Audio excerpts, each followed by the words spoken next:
Hello everyone, welcome to our YouTube platform math study point. अपन पढ़ रहे हैं एनजीओ के लिए क्लासेज। उसमें अपना सिलेबस चल रहा है मैथमेटिक्स का। मैथमेटिक्स में अपन ने यूनिट स्टार्ट की थी परसेंटेज के। मैंने 4 से 5 क्लासें आपको करवा दी है। ठीक है, 6 क्लासें हो गई है लगभग। उनमें लगभग सिलेबस कंप्लीट करवा दिया है। अब आपके 2 टाइप के, ओनली फॉर 2 टाइप के क्वेश्चन और रह गए हैं जो आज अपन अपनी क्लास में करने जाने वाले हैं। देखो कौन कौन से टॉपिक रह गए हैं या फिर कौन कौन सी टाइप रह गई है परसेंटेज के अंदर। तो एक तो एक्सपेंडिचर वाला होता है, खर्चे वाला, इनकम वाला, ठीक है, बचत वाला, सेविंग वाला पार्ट, ठीक है, वहाँ से क्वेश्चन पुटअप किया जा सकता है। दूसरा आपने सुना होगा कि किसी शहर की जनसंख्या में इतने परसेंट की वृद्धि हो गई, इतने परसेंट की कमी हो गई, 2 साल बाद में जनसंख्या क्या होने वाली है, 2 साल पूर्व जनसंख्या क्या थी, ठीक है। या फिर आपको कुछ डिजिट दे दिया जाएगा कि जनसंख्या किस रफ्तार से बढ़ रही है। दूसरी बात, ये जो बचत वाले क्वेश्चन हैं, जो अपन के सेविंग वाले हैं, एक्सपेंडिचर वाले हैं, ये मैंने पहले आपको इनका बेसिक बता दिया था, है ना, ठीक है ना। बेसिक वाले क्वेश्चन मैंने आपको करवा दिए। अब कुछ और लेवल वाले, उससे आगे वाले लेवल वाले अपन करते हैं। आई थिंक आपको सभी क्लासें बहुत ही अच्छे वे से समझ में आ रही होंगी। नेक्स्ट अपन अपना एक और बेहतरीन सा टॉपिक लेंगे, ठीक है। तो अपन अब ज़्यादा टाइम वेस्ट नहीं करेंगे अपना, और जल्दी से जल्दी मैं क्लास स्टार्ट करता हूँ।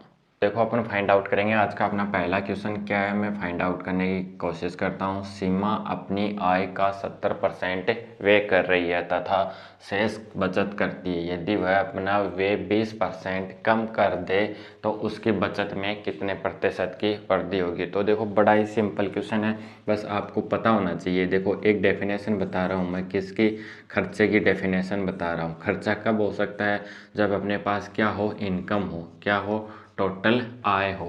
या फिर आप ऐसे समझो खर्चा टोटल, यानी कि किसी वस्तु की मूल्य समझो, उसकी प्राइस इनटू में आप क्या समझो, उसका क्या क्वांटिटी, क्वांटिटी को क्या बोलेंगे अपन, मूल्य, और इसको संख्या लिख लो, क्या, संख्या, डिजिट लिख लो। अब ये आपको मैं एग्जांपल के थ्रू समझाता हूँ कि खर्चा क्या होता है।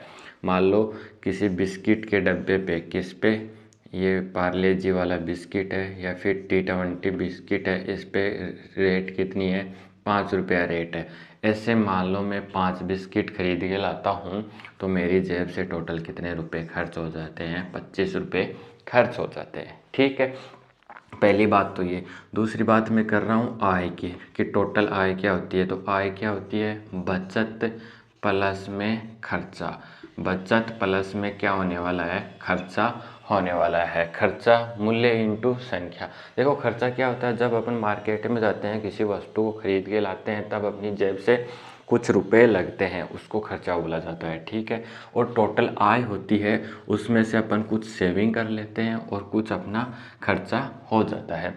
तो आई थिंक आपको ये दोनों बातें समझ में आ गई। जैसे मैं ये बोल दूँ कि मेरी टोटल इनकम 100 रुपये है, मैं बचत 30 रुपये की करता हूँ, इट मीन्स मैं खर्चा कितने रुपए का करता हूँ, 70 रुपये का मैं खर्चा करता हूँ। आई थिंक आपको ये बात बहुत ही अच्छे वे से समझ में आ गई होगी।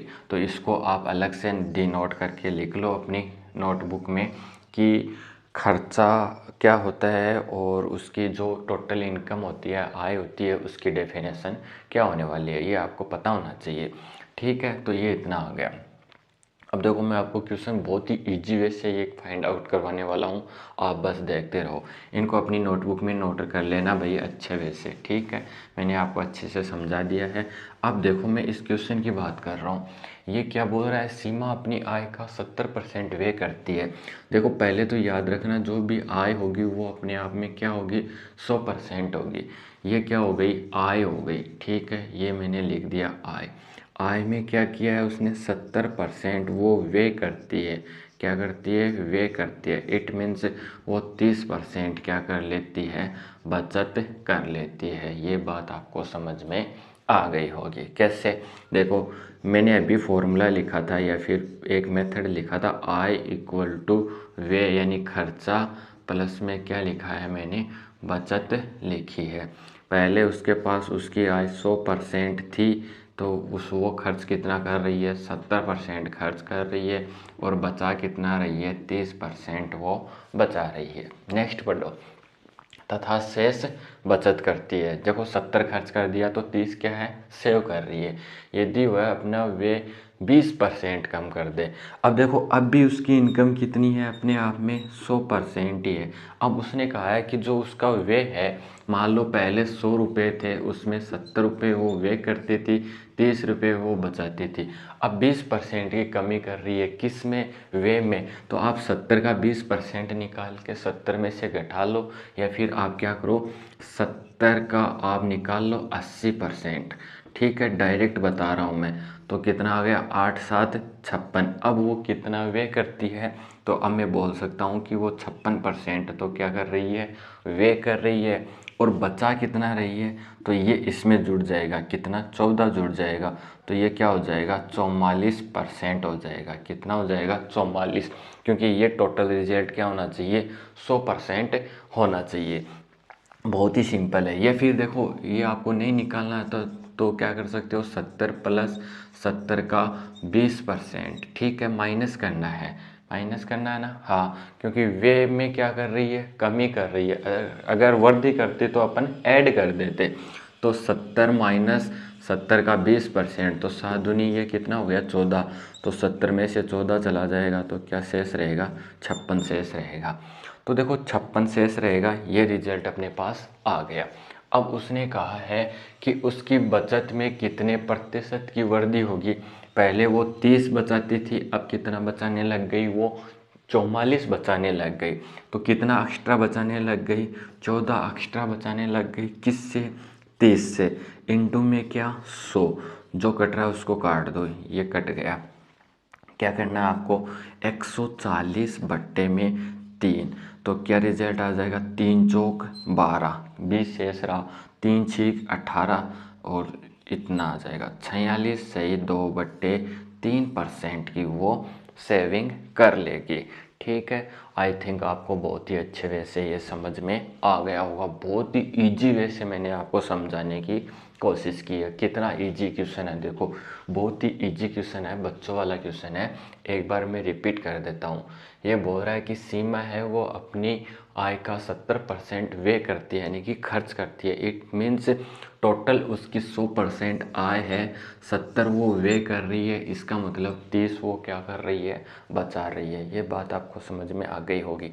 या फिर आप ऐसे समझ सकते हो कि उसकी इनकम 100 रुपये है, 70 रुपये उसने खर्च कर दिए, तो उसके पास अभी कितने रुपए हैं, 30 रुपये उसके पास शेष है। आगे चलो, मैंने एक बात बताई कि आई इक्वल टू क्या होता है, वे इंटू उसकी क्या होती है, बचत होती है। आय टोटल उसकी 100% थी, वे उसने 70% कर दिया, तो बचत उसकी ऑटोमेटिक कितनी शेष रह गई, 30% उसकी सेविंग शेष रह गई। नेक्स्ट चलो, अब भी आय कितनी है, 100%, लेकिन वो वे में क्या कर रही है, कमी कर रही है। कितने परसेंट की कमी कर रही है, 20%। और 70 में से उस 70 का 20% घटाओगे तो क्या रिजल्ट आएगा, 56 रिजल्ट आएगा। अब देखो वे में कमी करेगी तो बचत ज़्यादा हो जाएगी। बचत 30% से कितनी हो गई, 44% हो गई। कितनी एक्स्ट्रा हो गई, 14 एक्स्ट्रा हो गई। किस पे, पहली वाली बचत पे। तो 30 पे 14 का फ़ायदा हो गया, तो टोटल अपन परसेंटेज में देखें तो उसको 46 से ही 2/3% की जो उसकी सेविंग थी, बचत थी, उसमें इंक्रीमेंट हो गया। आई थिंक आपको ये बहुत ही अच्छे वे से समझ में आ गया होगा। बहुत ही इजी क्वेश्चन था, बहुत ही अच्छे वे से मैंने आपको फाइंड आउट करवाया है। अब पढ़ते हैं इससे एक और बेहतरीन सा नेक्स्ट वाला क्वेश्चन। देखो भाई, फाइंड आउट करते हैं अपन अपना नेक्स्ट वाला क्वेश्चन। अनमोल अपनी आय का 60% खर्च करती है तथा शेष की बचत करती है। यदि उसकी आय में 25% की वृद्धि हो जाए तथा उसके व्यय में 20% की वृद्धि हो जाए, तो उसकी बचत में कितने परसेंट की कमी होगी या फिर वृद्धि होगी। तो देखो बहुत ही ईजी, मान लो अनमोल के पास पहले सैलरी कितनी है, 100%। ठीक है, मैं फॉर्मूला ही लिख देता हूँ आपके लिए। क्या लिख रहा हूँ, आय इक्वल टू, क्या लिख रहा हूँ, खर्च प्लस में उसकी सेविंग, बचत लिख रहा हूँ। ठीक है, आय उसकी पहले क्या थी, 100% थी। कितना खर्च कर रही है, 60%। इट मीन्स कितना बचा रही है, 40% वो बचा रही है। फिर यदि उसकी आय में 25% की, इस आय में 25% की, यानी कि 100 का 25% 125% ले लेता हूँ मैं, ठीक है, समझ रहे हो। 100 का 25%, 25%, 100 का 10%, 10%, इतना रिजल्ट हो गया।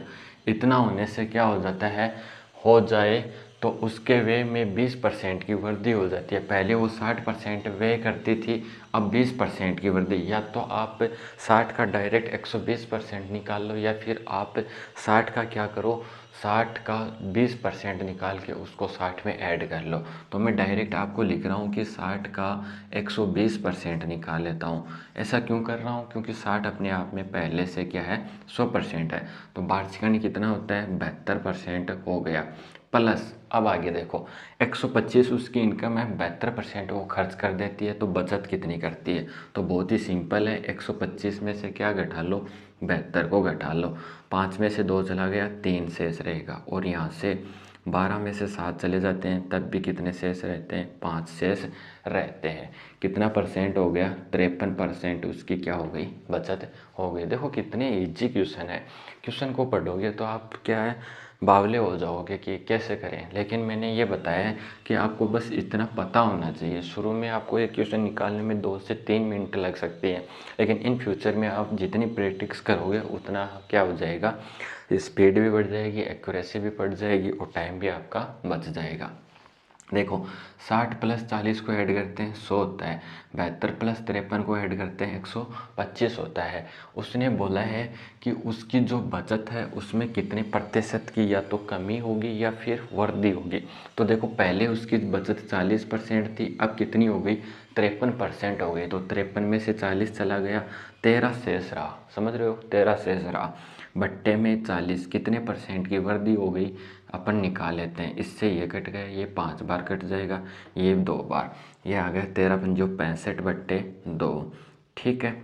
तो इसको ये आधा हो जाएगा, या फिर इसको ऐसे काट लो, 32.5% की क्या हो गई, उसकी बचत में वृद्धि हो गई। तो आपके पास आंसर आ गया कि उसकी 12.5 सॉरी वो 32.5% की उसकी आय में क्या हो गया, इंक्रीमेंट हो गया। आई थिंक आपको ये बात बहुत ही अच्छे वैसे समझ में आ गई होगी।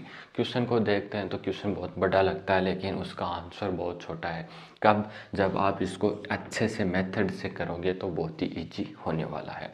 पढ़ते हैं और उससे भी, इससे भी एक्स्ट्रा कुछ और बेहतरीन से क्वेश्चंस।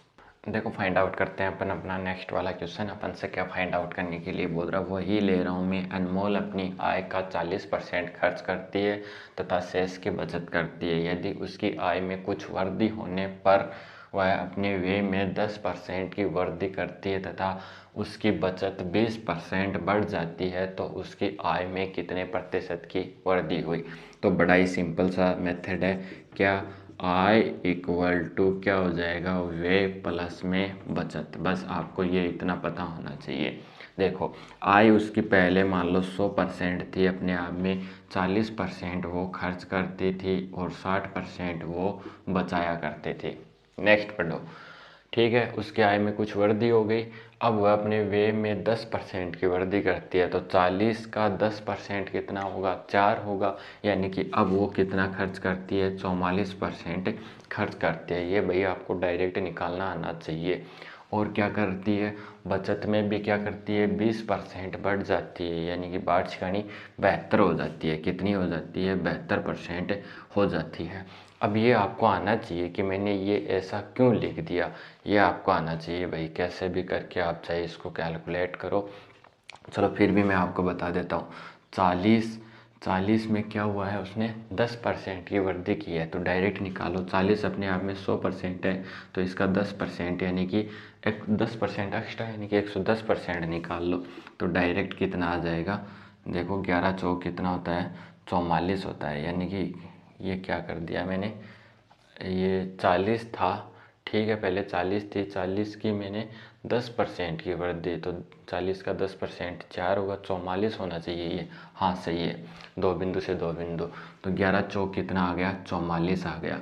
फिर देखो उसकी बचत में 20% की वृद्धि हो जाती है, यानी कि उसकी बचत पहले 60 थी, अब इसका 120 निकाल लो डायरेक्ट। तो 2 बिंदु से 2 बिंदु, वार्षिक कितना होता है, 72 होता है। पहले उसकी आय 100% थी, अब कितनी है, 4 और कितना हो गया, ये 8 हो गया, ठीक है। 7 और 4 कितना हो गया, 11 हो गया। ये बात सही है क्या? हाँ सर, ये सही है। तो देखो पहले उसकी आय कितनी थी, 100%, अब कितनी हो गई, 118% हो गई। तो कितनी बढ़ गई, 18 बढ़ गई, किस पे, 100 पे, इंटू परसेंटेज में लाने के लिए इंटू 100, तो उसके आय में कितने परसेंट की वृद्धि हो गई, 18% की उसकी आय में वृद्धि हो गई। आई थिंक आपको ये बात बहुत ही अच्छे वैसे समझ में आ गई होगी। बहुत ही इजी क्वेश्चन है। कैसे क्वेश्चन है, बहुत ही इजी क्वेश्चन है, बच्चों वाले क्वेश्चन है, और ऐसे क्वेश्चन एग्जाम में अक्सर देखे जाते हैं। आई थिंक आपको बहुत ही अच्छे वैसे ये समझ में आ गया होगा। क्या, बहुत ही अच्छे वैसे समझ में आ गया होगा। देखो अपन ने छोटी सी मिस्टेक कर दी है, 4 और 2 कितने होते हैं, 6 ही होते हैं। क्या होते हैं, 6 ही होते हैं। तो ये क्या आएगा, 16% आएगा। तो छोटी मोटी गलती हो जाती है, कोई बात नहीं। बस आपको क्वेश्चन और क्वेश्चन का मेथड समझ में आना चाहिए। कैलकुलेशन मेरे हिसाब से आप कर लोगे। तो आई थिंक आपको ऐसे क्वेश्चन कैसे भी आ जाए, चाहे वो आय से रिलेटेड पूछ ले, उसके खर्च से रिलेटेड पूछ ले, या फिर उसकी जो इनकम है उससे रिलेटेड पूछ ले, ठीक है, और बचत से रिलेटेड पूछ ले, उसकी सेविंग से रिलेटेड पूछ ले, तो आप आसानी से, मुझे जहाँ तक नॉलेज हुआ है, आप आसानी से कर दोगे। अगर आप पहली क्लास से लेके एंड वाली क्लास तक रेगुलर पढ़ रहे हो तो आपको परसेंटेज बहुत ही अच्छे वे में समझ में आ गया होगा। अब पढ़ते हैं इनसे नेक्स्ट वाले क्वेश्चंस। देखो वही पढ़ते हैं अपन अपना नेक्स्ट क्वेश्चन। बहुत ही इंपॉर्टेंट क्वेश्चन है। 50,000 रुपये वाली एक मशीन प्रतिवर्ष 10% की दर से हार्सित होती है, यानी कि उसकी जो रेट है उसमें कमी आती है। तो 3 वर्ष बाद मशीन का मूल्य क्या होगा। देखो इसका एक बेसिक सा फॉर्मूला है। क्या, अंतिम मान इक्वल टू, ऐसे लिख सकते हो आप, अंतिम मान इक्वल टू क्या, प्रारंभिक मान, ठीक है।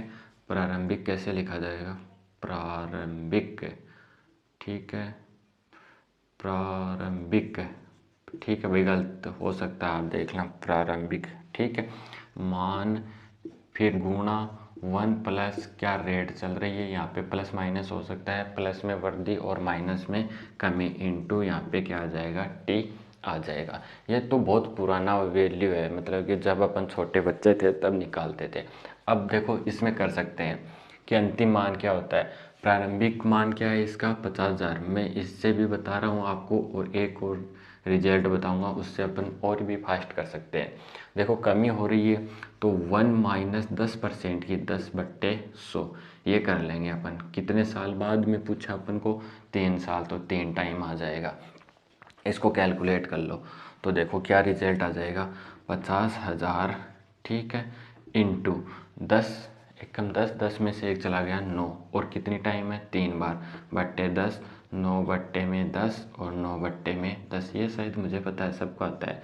3 बिंदु से 3 बिंदु चली गई, ठीक है। 9 को 9 से मल्टीप्लाई करो, 21 आ जाएगा, और ये 729 हो जाएगा। तो 50 इंटू में कितना, 729। इसको और कैलकुलेट करो, 0, ठीक है, 9 पंजो 45, हासिल 4, 5 दूनी 10 और 4 14, हासिल 1 35 और 1 36, यानी कि 3 साल बाद मशीन का मूल्य क्या रहेगा, 36,450। तो ये तो पुराना मेथड है, इससे तो सभी करते आ रहे हैं, ठीक है। अपन नया मेथड यूज करते हैं। 10% को फ्रैक्शन में क्या लिखोगे, 1/10। कमी हो रही है तो -1 प्लस, और अगर वृद्धि हो रही है तो +1। तो कमी हो रही है 10 से रिजल्ट 9 पे, 10 से रिजल्ट 9 पे, 10 से रिजल्ट 9 पे। 3 टाइम क्यों लिया है, क्योंकि 3 साल बाद में का मान है। यहाँ से करोगे तो ये कितना गुना है, 1000 गुना है, ठीक है, 1000 हो गया। और यहाँ से मैंने बताया कि 9 की पावर 3 कितनी होती है, 729। ये वैल्यू 1000 है क्या, नहीं सर, ये वैल्यू कितनी है, 50,000 है। तो कितनी गुना हो गई, 50, ठीक है। और ये वैल्यू कितनी गुना हो जाएगी, 50, और ये अपन ने 729 को 50 से मल्टीप्लाई किया है, रिजल्ट क्या आएगा, 36,450। तो आप ये मेथड ना यूज करके डायरेक्ट फ्रैक्शन मेथड से करना, आपका क्वेश्चन बहुत ही अच्छे वैसे ईजी हो जाएगा, सरल हो जाएगा, ठीक है। देखो ये भाई मैं सबसे पहले बोल देता हूँ, ये मैथमेटिक्स है, इसको पढ़ने में तकलीफ़ हो सकती है कुछ कुछ स्टूडेंट को। तो अगर आप यहाँ पे बने रहोगे तो कुछ सीख के जाओगे, और अगर इन्हें नेगलेक्ट करोगे तो ज़िंदगी में कभी भी सीख नहीं पाओगे। स्ट्रगल आपको करना ही पड़ेगा, चाहे आज कर लो ज़िंदगी में, चाहे 2 साल बाद में कर लेना, 5 साल बाद में करना।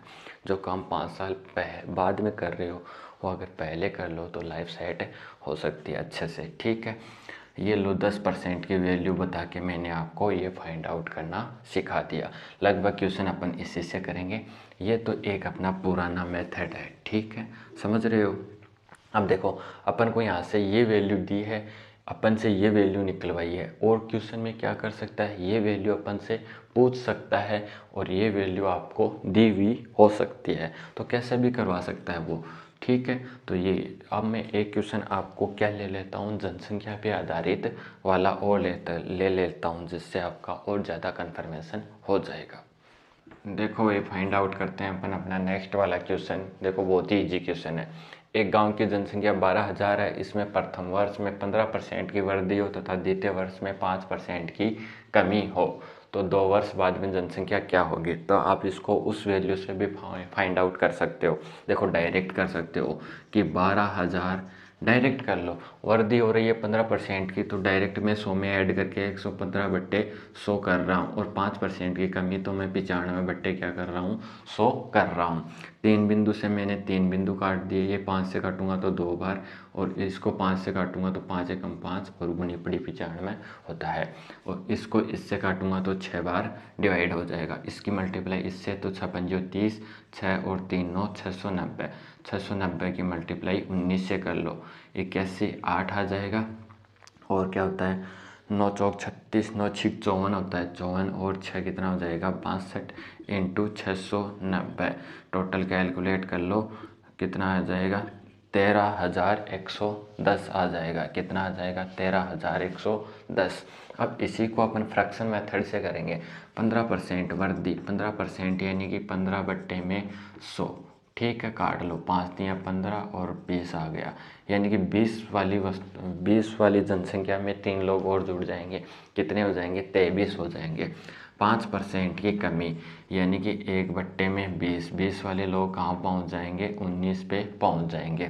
तो बहुत ही सिंपल है, 20 वाले लोग कहाँ पहुँच गए 23 पे पहुँच गए, 20 वाले लोग कहाँ पहुँच गए, क्या पहुँच गए 19 पे, तो ये कितना हो गया 400 हो गया। कितना हो गया 20 को 20 से मल्टीप्लाई करोगे तो 400 रिजल्ट आ जाएगा। तो 400 नहीं है, देखो इसको इससे मल्टीप्लाई कर लो, 23 की मल्टीप्लाई 19 से, तो 9 3 27 हासिल 2 18, 18 और 2 20, 20 में क्या जोड़ दो 23, 7 आ गया, 3 आ गया, 437। ये कितना हो गया 437 हो गया, ठीक है। ये देखो 12,000 है, 400 नहीं है, कितनी है 12,000 है। तो 12,000 बनाने के लिए मुझे 30 से मल्टीप्लाई करना पड़ेगा, तो इसको भी क्या कर दो आप 30 से मल्टीप्लाई, तो जीरो रह जाएगा, 7 या 21 हो जाएगा, हासिल 2 आ जाएंगी, 9 और 2 11 हो जाएगा, हासिल 1 आ जाएगी, 12 और 1 कितना हो जाएगा 13 हो जाएगा, 13,110। और यहाँ से भी 13,110। आपसे पूछ सकता है कि दोनों साल में कितने प्रतिशत की वृद्धि हुई, तो इस वाले रिजल्ट में से ये घटा लेना और उसको कैलकुलेट करके बता देना। तो ये होते हैं जनसंख्या पे आधारित क्वेश्चन, ठीक है।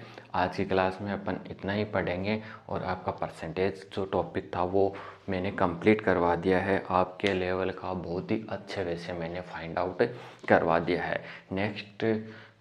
नेक्स्ट क्लास में अपन मिलेंगे एक और नेक्स्ट टॉपिक के साथ, बहुत ही बेहतरीन सी क्लास के साथ। तब तक आप इस परसेंटेज को एक बार फिर से बेसिक से इसको पढ़ लो, जितनी भी मैंने फ्रैक्शंस बताई हैं वो सारी आप याद कर लो, ठीक है। और यही क्लासें नहीं, अपनी पीछे की भी परसेंटेज की क्लासें हुई है, ठीक है। प्रॉफिट लॉस की हुई है, डिस्काउंट हुआ है, टाइम एंड वर्क हुआ है, ठीक है, पाइप एंड सिस्टम हुआ है, तो वो क्लासें आप देखते रहो। अगर आप कंटिन्यूटी बनाए रखते हो तो आपका आसानी से एग्ज़ाम में से खेल खेल में ही निकल जाएगा, ठीक है। और अगर आप नहीं स्ट्रगल करोगे तो थोड़ा बहुत तो करना ही पड़ेगा, अगर आप नहीं करते हो तो फिर डिफ़िकल्ट तो आपको लगेगा ही। तो आज के क्वेश्चन में आज की क्लास में मैंने बहुत ही अच्छे से आपको स्टडी करवाई है। मिलते हैं नेक्स्ट क्लास में, तब तक आपको बहुत सारा थैंक्स।